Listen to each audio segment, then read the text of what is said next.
السلام عليكم ورحمة الله.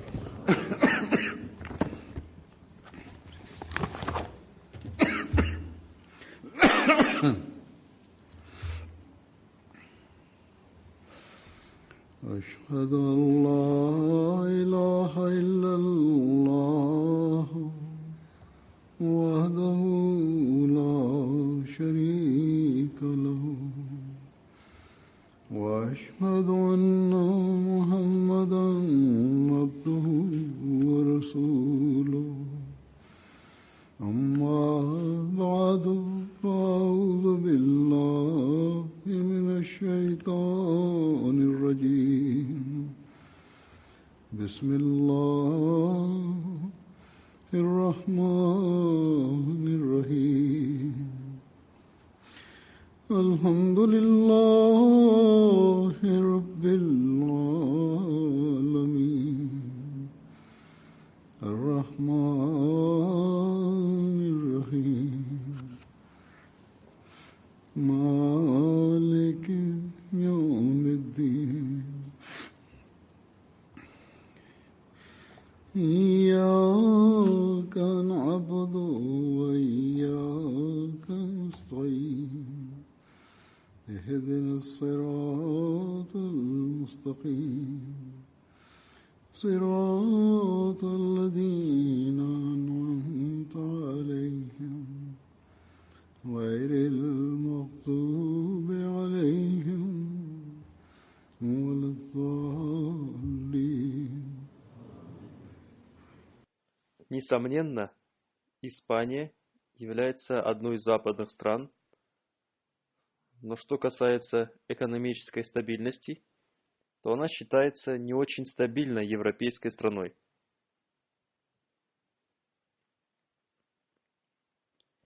И о ней говорят, что здесь трудно найти работу и получить прибыль, и уровень жизни здесь ниже по сравнению с другими европейскими странами, такими как Франция, Германия, Голландия, Англия и другими.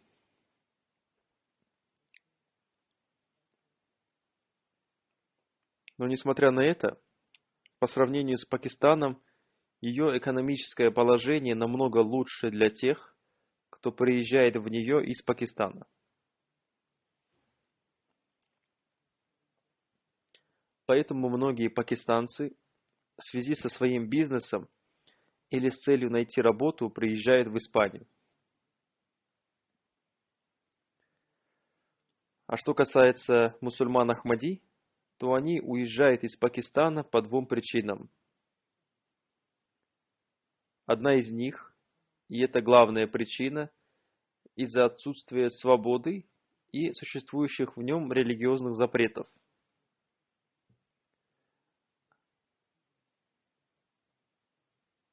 А вторая причина – это, конечно, для того, чтобы улучшить свое экономическое положение.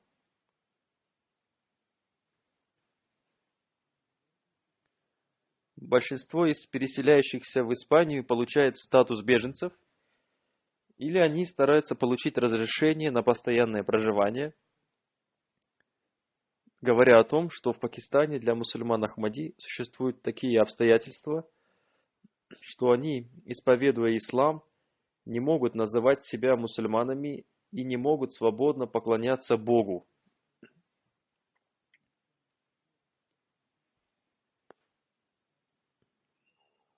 Или, другими словами, они не могут соблюдать свои религиозные традиции. Многие из них, когда они подают заявление, правдиво говорят о своих обстоятельствах. Однако некоторые скрывают правду. Но этого не нужно делать. Я уже несколько раз рассказывал, что если рассказать правду и истину, и рассказать о притеснениях, которые они испытывают ради религии в Пакистане, и что такие обстоятельства приводят их к депрессии, и эта ситуация причиняет нам страдания, то обычно государственные органы и судьи понимают эту ситуацию, и они готовы оказать помощь и проявить сочувствие.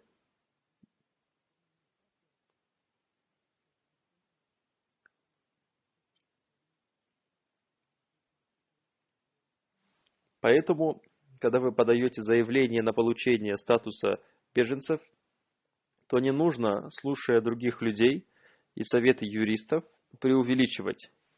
И от начала до конца ваши слова должны быть одинаковыми, а не так, чтобы вы меняли свои слова в заявлении, потому что в этом случае государственные органы могут сомневаться в том, что вы говорите правду.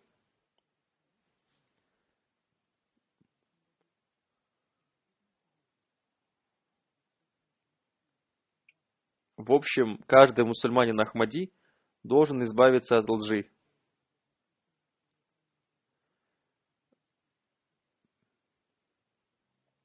Всевышний Аллах приравнял ложь к многобожию, а от мусульманина Ахмади невозможно ожидать проявления многобожия. Поскольку невозможно, чтобы с одной стороны он претендовал на то, что он больше всех следует единобожию, подчиняется святому пророку, мир ему и благословение Аллаха, и верит в имама времени, обетованного Мессию и обещанного Махди, мир ему. А с другой стороны, он не избавляется от основного греха, от которого должен избавиться любой верующий.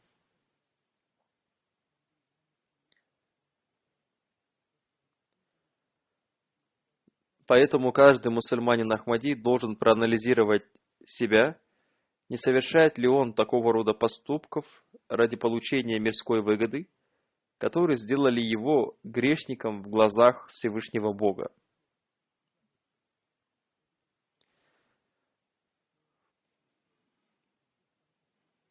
Как я уже сказал, когда мы ради сохранения своей веры и для того, чтобы оставаться прочно придерживающимися своей веры, уезжаем из своей страны, то в этом случае мы должны отдавать предпочтение всем повелениям Всевышнего Аллаха перед всем иным.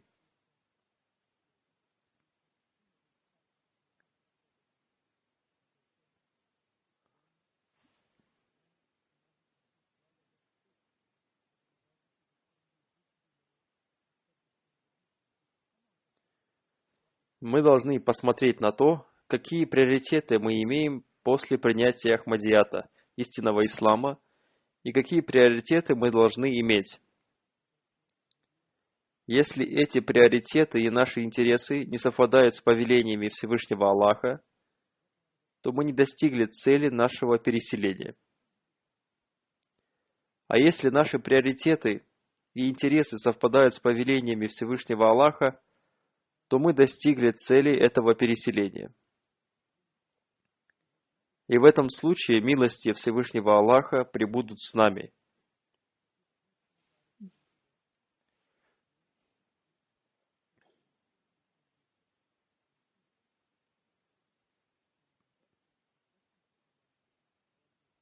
Но если мы основываемся на лжи и считаем своей целью обретение мира, то в этом случае мы не можем стать наследниками милости Всевышнего Аллаха.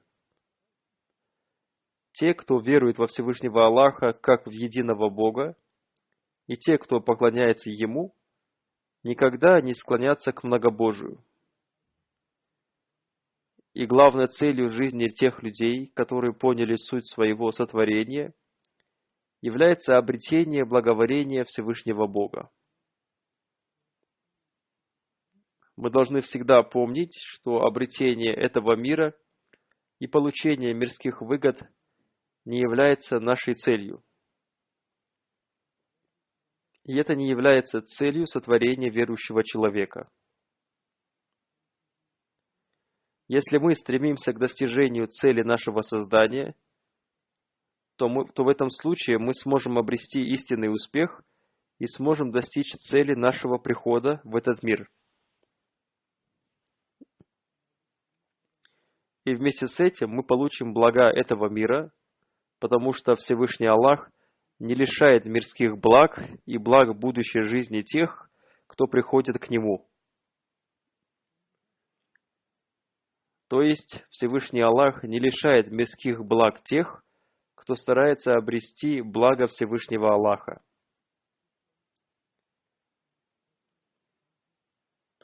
Напротив, Всевышний Аллах научил нас следующей мольбе: просите у меня благ этого мира и мира будущего, как он изрекает в Священном Коране: «О, Владыка наш, даруй нам в этой жизни благо и в жизни будущей благо, и спасти нас от наказания огня».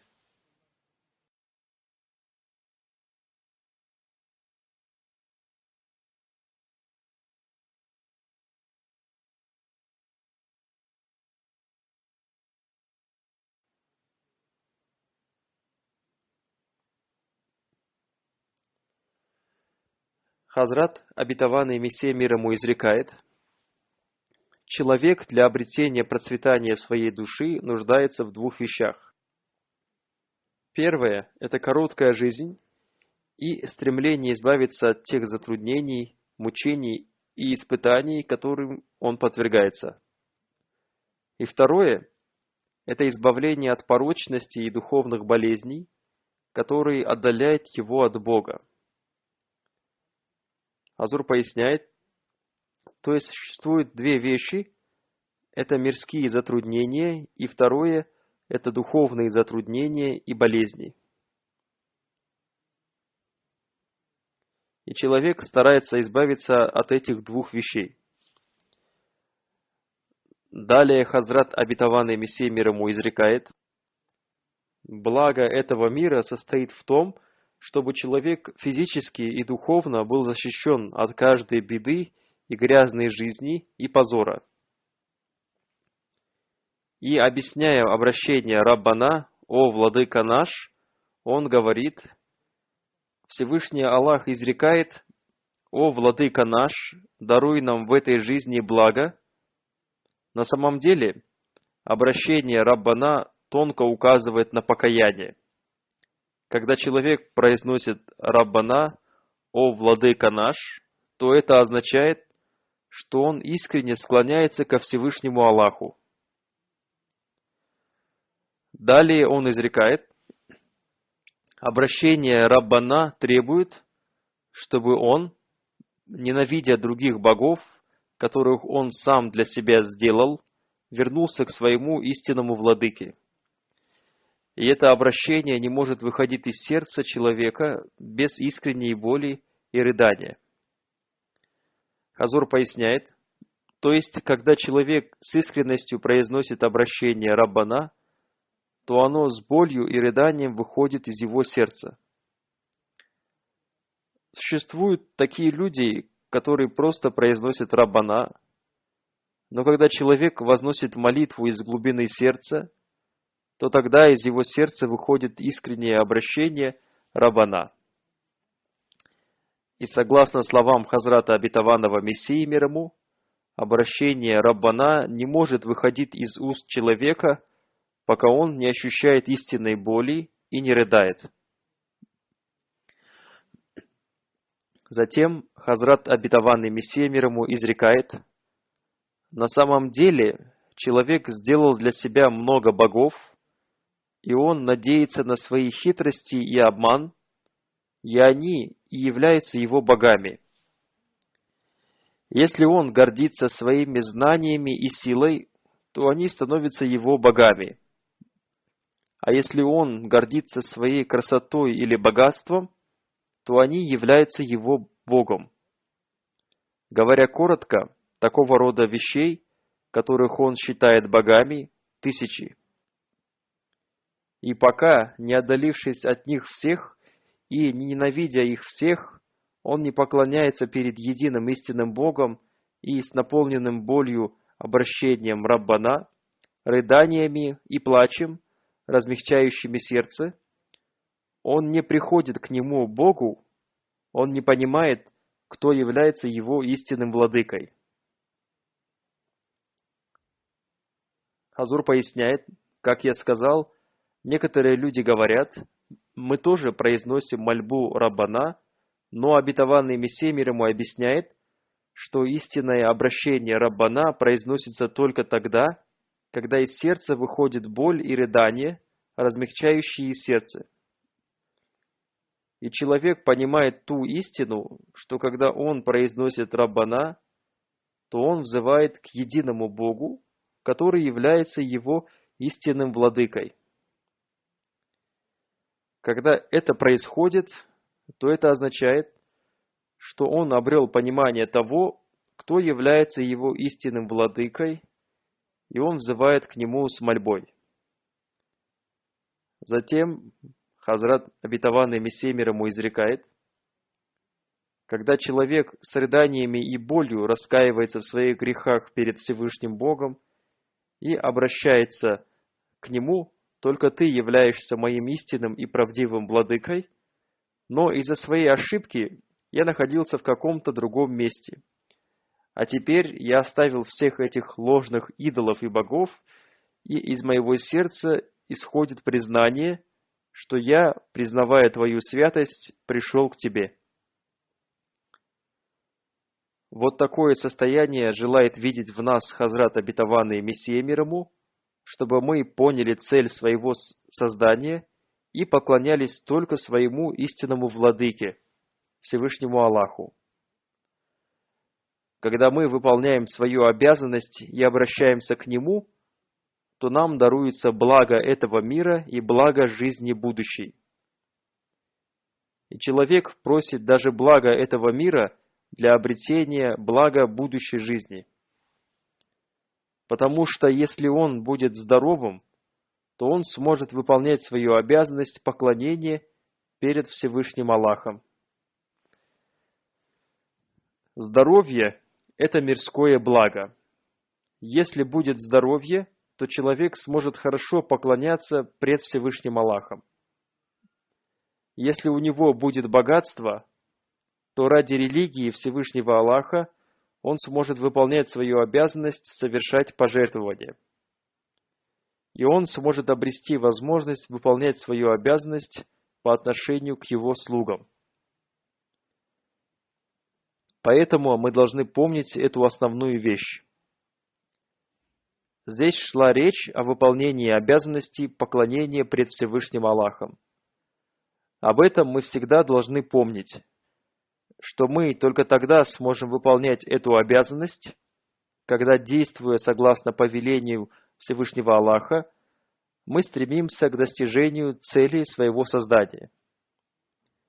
Об этом Всевышний Аллах изрекает: «И не сотворил я джиннов и людей, иначе как для того, чтобы они поклонялись мне». Когда мы думаем о повелениях Всевышнего Аллаха, то они одно за другим приводят нас к тому, что мы никогда не забываем Всевышнего Бога. И ваши мирские старания никогда не отвлекают вас от поминания Всевышнего Аллаха. И мирские желания никогда не становятся вашей целью. Хазрат обетованный Мессия мир ему изрек: Всевышний Аллах говорит: «Я создал джиннов и людей, чтобы они признали меня и поклонялись мне». И согласно этому аяту, истинная суть жизни человека состоит в том, чтобы поклоняться Всевышнему Богу и обрести глубокое понимание Его и стать принадлежащим только Ему. Далее он изрекает: это ясно, что человек не может обрести такого положения, чтобы он сам назначал цель своей жизни, потому что он не приходит в этот мир по своему желанию и не уйдет из него по своей воле. Напротив, он является созданием, и тот, кто создал его и даровал ему наилучшие силы по сравнению со всеми другими созданиями, то есть он сделал его наилучшим созданием и даровал ему наилучшие силы, и поэтому он назначил цель его жизни. Независимо от того, поймет человек эту цель или нет, но несомненно, что целью создания человека является поклонение Всевышнему Богу, обретение глубокого Его понимания и растворение в Его сущности. В Боге. Когда человек помнит об этой цели, то тогда он становится истинным верующим, и он делает блага мира средством обретения благоволения Всевышнего Бога. Поэтому Умственные способности и физические силы человека и его хорошее финансовое состояние, а также его здоровье и мирские выгоды не должны делать его невнимательным к цели своей жизни. Как я уже сказал, большинство мусульман Ахмади приехали в эти страны по причине религиозных запретов, которые они испытывают в своей стране. Поэтому вы должны помнить о том, что мусульмане Ахмади объявляют, что согласно предсказаниям святого пророка, мир и благословение Аллаха да пребывает с ним, после длинного темного периода снова должно было взойти солнце ислама в период Хазрата обетованного Мессии мир ему. Это солнце должно было осветить темные сердца мусульман и раскрыть им чистое учение ислама и рассказать об истинном учении ислама не мусульманам.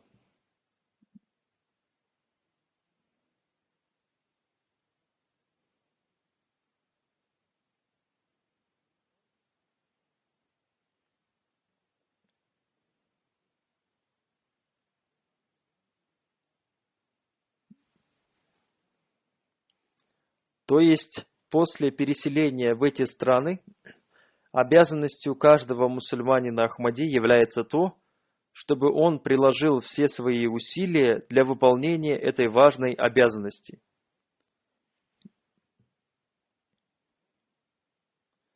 Где бы ни находился мусульманин Ахмади, он должен рассказывать людям об истинном исламе.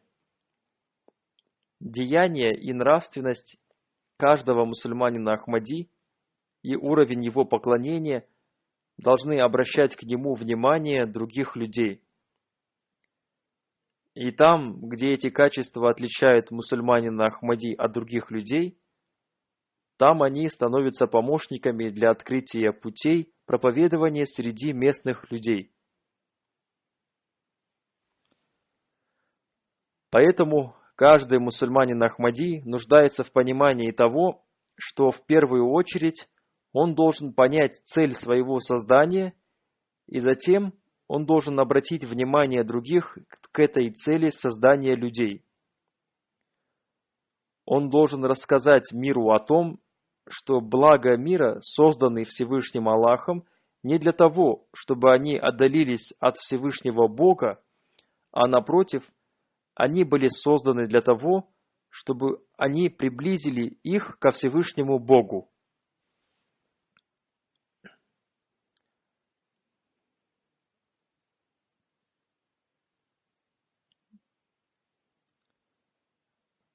Поэтому соблюдайте равновесие между мирским и духовным, иначе по причине утраты баланса вы приблизитесь к погибели. 4-5 лет назад мир не понимал, насколько он близок к гибели.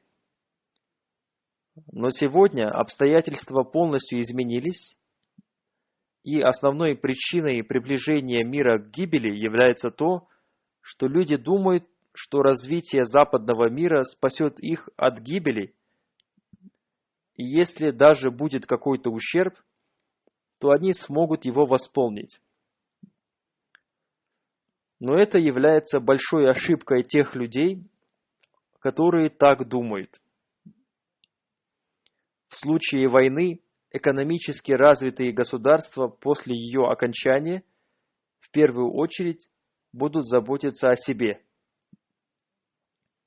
А те государства, которые находятся в нестабильном экономическом положении, в результате войны окажутся в еще более тяжелом положении.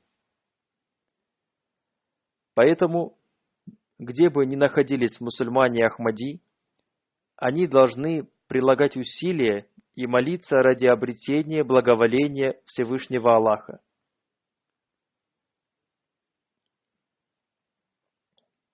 Поскольку только милость Всевышнего Аллаха может спасти мир от гибели.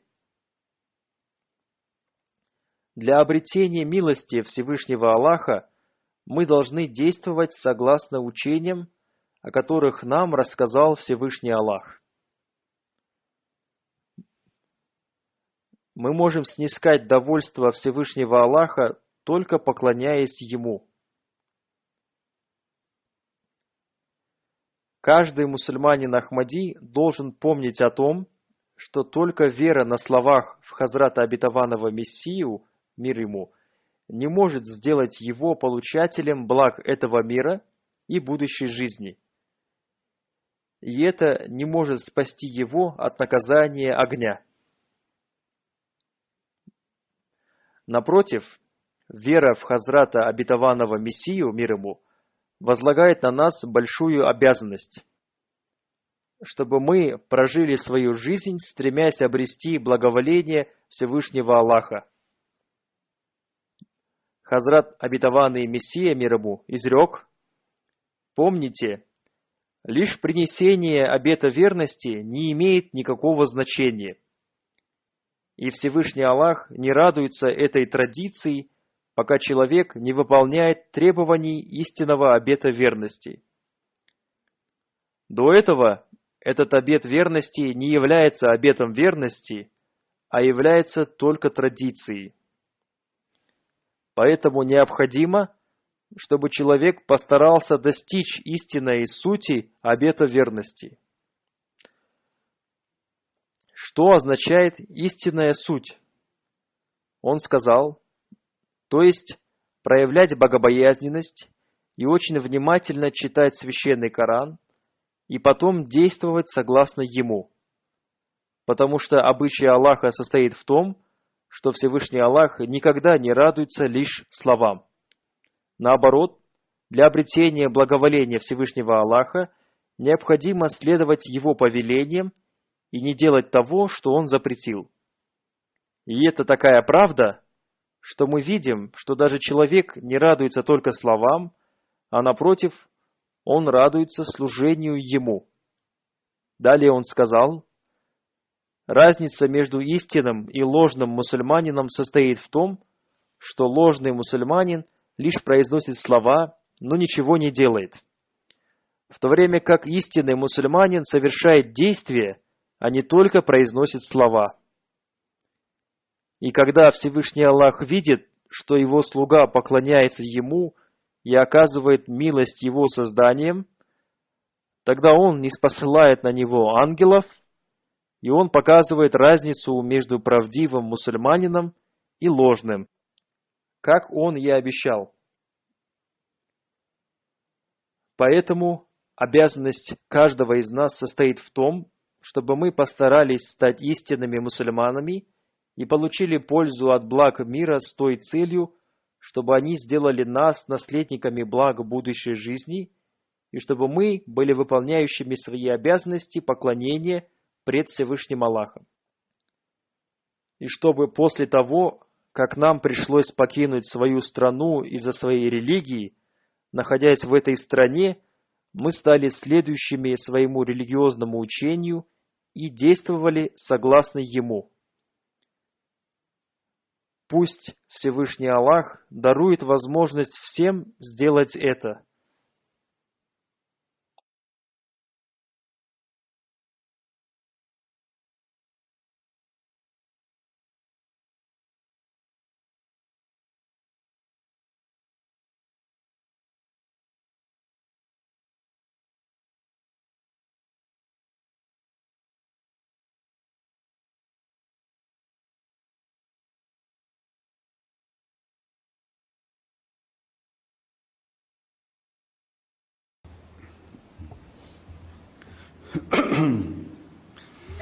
الحمد لله